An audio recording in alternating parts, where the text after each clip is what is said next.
Muito obrigada, Vital. Então, mais uma vez, boa tarde a todas as pessoas que nos assistem, nos ouvem, né? Eu vou ficar aqui dando uma olhadinha na minha cola para poder garantir a fala. Eu queria começar pela minha audiodescrição. Eu sou uma mulher branca, de cabelos cacheados na altura do ombro, roxos. Estou usando uma blusa em tom rosa claro. Estou em uma sala, num ambiente claro também. E aí eu queria começar me apresentando com um pouquinho mais de detalhamento, né? Sempre que a gente apresenta a mini bio, a gente acaba aí priorizando a trajetória profissional e política, principalmente, e é importantíssimo que essa referência exista, especialmente quando se trata de mulheres, que a gente, por muitas vezes, ainda é tido como incapaz ou não autorizadas a falar de temas como política. Então, tem aí a apresentação que traz a parte do currículo. Mas, além dessas formações e atuações que estão aí na mini bio, eu também acho importante registrar que eu sou uma mulher que vem de uma origem pobre, de uma família que teve possibilidade de ascensão social mínima a partir dos investimentos em políticas públicas que foram fortalecidos ali no início dos anos 2000, principalmente. E a gente teve essas possibilidades tanto de forma direta quanto indireta, né? Então, na minha família, até a geração anterior à minha, a escolarização era luxo. Então, até a geração da minha mãe, poucos adultos tinham um ensino fundamental completo, menos ainda tinham um ensino médio e ninguém tinha ensino superior. A partir ali da minha geração de primos, é que a gente vai começar a ter acesso ao ensino superior. E uma boa parte aí também no comecinho dos anos 2000. Então, o nosso acesso à saúde também era basicamente o SUS. Na minha infância, ali no primeiro período de execução do SUS, e a gente tinha o conhecimento e o acesso que a gente tinha a respeito das políticas sociais de assistência eram poucas, né? Então, por que eu estou falando sobre isso? A nossa conversa hoje é sobre as eleições de 2026 e as nossas reivindicações enquanto servidores públicos, né? Então, do lugar de onde eu observo e vivo o mundo, eu não consigo falar sobre esse tema sem refletir que hoje sou servidora pública, mas ao longo da minha trajetória fui uma beneficiária do serviço público, tanto eu como a minha família, né? E que isso possibilitou que eu hoje ocupe esse espaço, com o olhar de quem entende a importância do serviço público e considera fundamental construir espaços de luta para fortalecê-lo, né?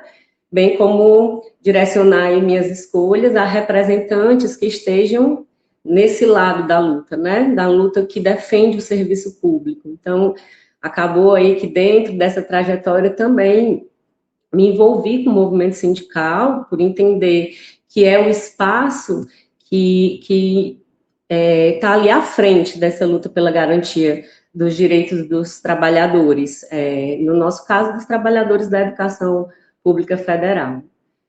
Semana passada, eu tive em Brasília, nas atividades do meu sindicato, né, no Sinasef, do Sinasef Nacional. E a gente estava discutindo, no grupo de trabalho sobre carreira, as nossas reivindicações, o que é que a gente quer apresentar para negociar com o próximo governo nos espaços que a gente tem hoje garantidos de negociação, né, para o ano de 2027. Então, aí a gente foi pensar a nossa carreira desde a parte da recomposição financeira até uma estruturação que permita que essa carreira chame pessoas ao serviço público da educação federal e que essas pessoas que chegam possam permanecer na carreira, diminuindo um pouco a evasão que, nos últimos anos, tem sido uma constante, né? E que a gente possa ter um trabalho de dignidade, né? Então, esses espaços em que a gente estava, eles pensam a estruturação da carreira nessa perspectiva. E aí, por que isso é importante? Se a gente pensar que os técnicos administrativos de educação, que têm ainda os menores salários da educação pública federal, a gente passou, antes da última greve de 2024, 7 anos sem reajuste. Os docentes da educação pública federal passaram 5 anos sem reajuste, num período que a gente sabe que foi muito tenebroso do financiamento da educação pública brasileira, né? E, assim, todas essas discussões estão sempre ali também amparadas na perspectiva de garantir financiamento e orçamento para assistência estudantil nas instituições federais de ensino. Então, a gente teve lá em Brasília discutindo o que é que está. A gente está se planejando aqui, está pensando isso, e o que é que a gente vai colocar aqui como pauta de reivindicação, como entidade, como Sinasef Nacional, para os espaços de negociação do governo, né? Eu sou servidora técnico-administrativa do IFCE, como foi dito, no campus Caucaia, e também, atualmente, sou representante sindical junto ao Sindifse, que é a seção sindical do Sinasef aqui no Ceará, né? Então, o meu interesse em todos esses espaços de discussão e negociação que eu posso participar a respeito da nossa carreira, sempre vai ser de garantir essas melhores condições possíveis para as trabalhadoras e para os trabalhadores da educação e também para os estudantes, né?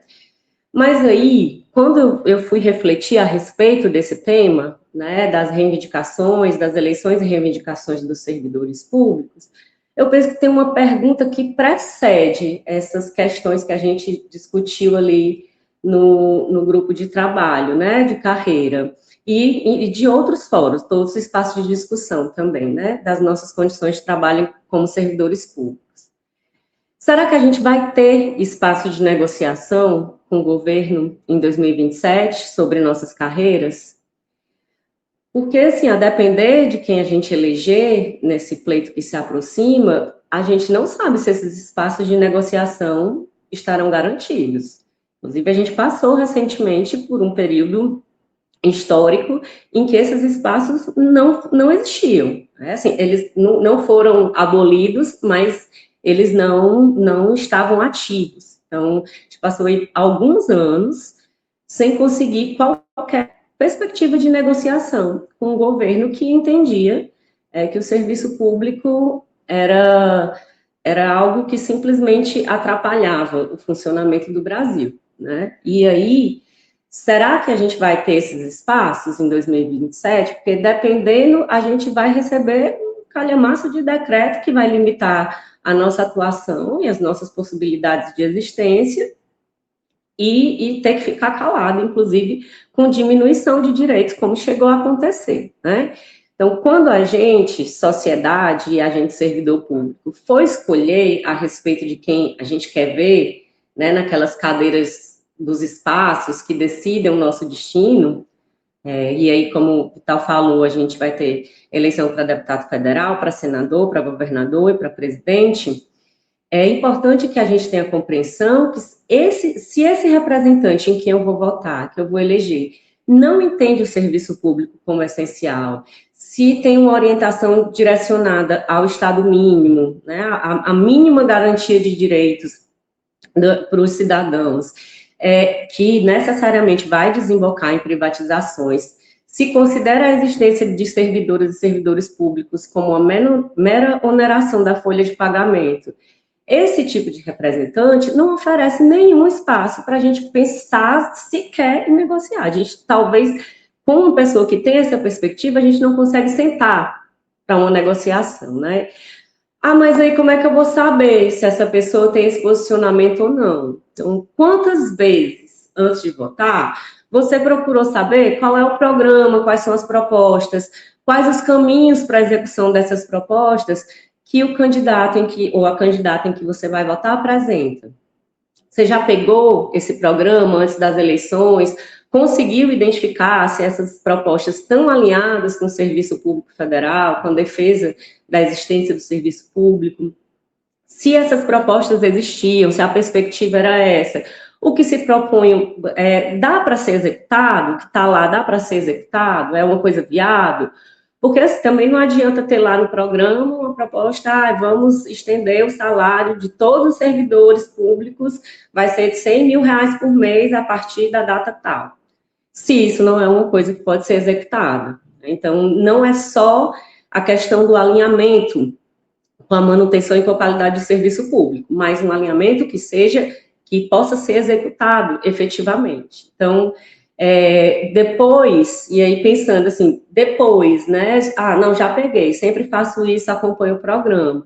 Depois que você vota e a pessoa se elege, você acompanha de perto o representante ou a representante que você elegeu está fazendo, se está cumprindo, se está próximo, se os posicionamentos, se as votações nos espaços, elas estão alinhadas àquilo que estava na proposta, porque às vezes é isso, na hora do programa está lá tudo muito bonitinho, e quando vai cumprir, quando chega na fase de executar e de se posicionar efetivamente, vai no caminho contrário àquilo que estava no programa. Então, realmente, você consegue avaliar se seu voto foi válido nesse sentido, né? E aí, quando eu digo válido, não estou falando só o que foi contabilizado na urna, mas se contribuiu para a eleição de representantes que de fato vão ali orientar suas decisões para o benefício da maior parte da população brasileira e, no nosso caso, para pensar no serviço público, né?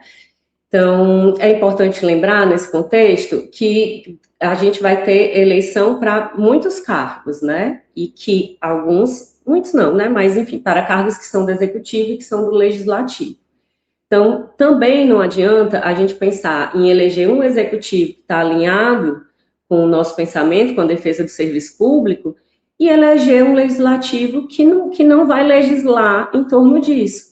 Então, não adianta também a gente votar em candidatos, por mais que em instâncias diferentes, que tenham orientações diferentes, porque, senão, no fim das contas, não consegue se executar, de fato, aquilo que seria a nossa intenção. Então, eu tenho minha orientação política, que é de esquerda, bem à esquerda, de defesa de populações historicamente excluídas, de garantia de direito, especialmente de mulheres, de populações pobres, pessoas negras, pessoas LGBTQIAPN+, pessoas com deficiência, e que, dentro dessa perspectiva, eu entendo que é a obrigação do Estado garantir esses direitos que foram historicamente negados, né?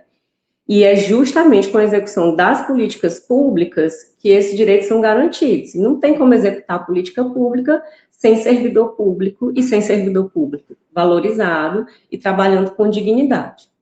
Então, eu vejo que nós, né, as pessoas que estão num espectro político ali, pelo menos próximo, a gente tem excelentes opções nesse momento, né?